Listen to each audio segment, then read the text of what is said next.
John Clifton. Okay, John, tell me about this event. Well, this event has been close to a year in preparation. We set our date last summer, and we went ahead and did this. We chose to do the sanctioning through IBCA, and so we've been kind of working on it, really very consistently working on it for the last 2 or 3 months. But I mean, we've had organizational meetings, so it's almost a year in preparation, I guess. Okay, so COVID-19 came up and got all of us, but today you're having your event. Numbers in Texas are up, but I see you're standing by this really cool machine. Can you explain a little bit of how you're staying safe today with your judging? There's actually, I guess you'd say it's a multi-pronged approach to what we're trying to do. First of all, this is the judging area, and you might pan around there and let them see kind of what's going on there.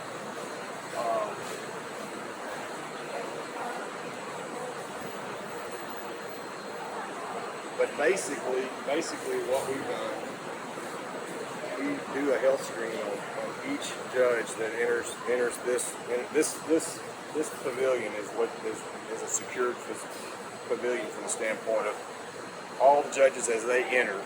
First thing they're going to do is we're going to ask them the health questions. Have you been sick?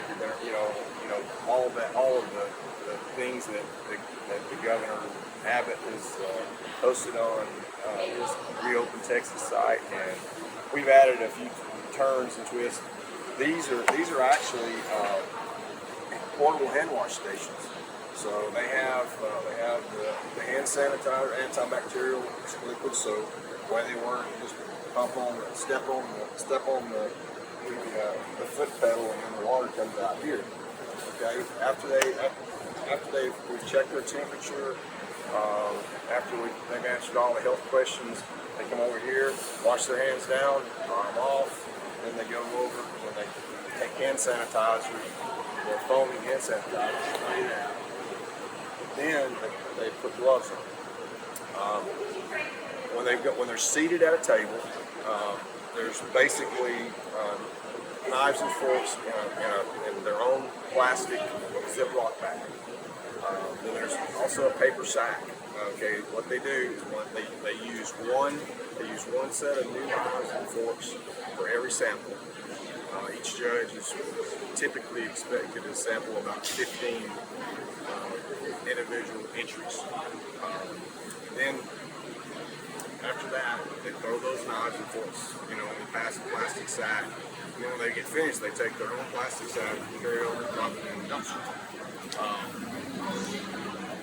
Also, if you'll notice, we've got all of these judges spread out. It's not feasible or practical to do it every 6 foot, but they're probably spread out a good 4 foot. Some 6, just depends. But anyway, so that's another area that we've addressed, trying to put forth an event that's going to be safe not only for our judges, for our volunteers, and also for our cooks that come out and support us.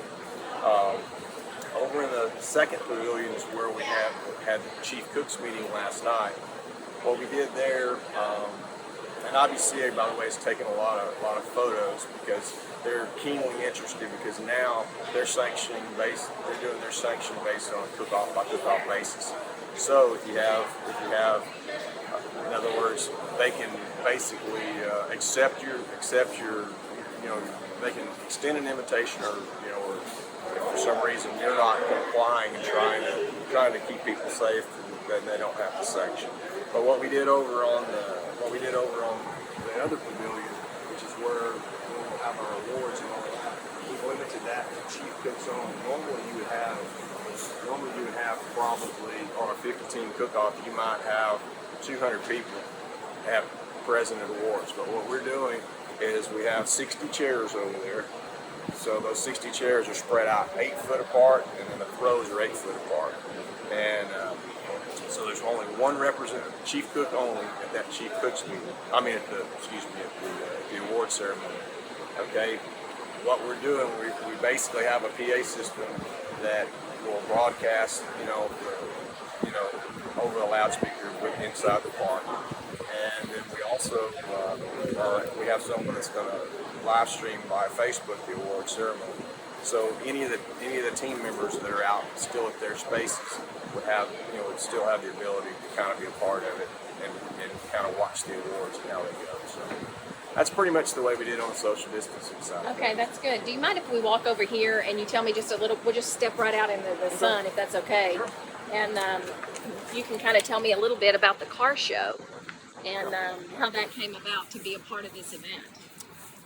Well, actually, I think the big thing in other words, most of the, you really, when you're doing a cook-off or planning a cook-off, you don't know how many local teams you're going to have versus the out-of-town teams, let's say. Most of the out-of-town teams are following the IBCA, cook-off circuit.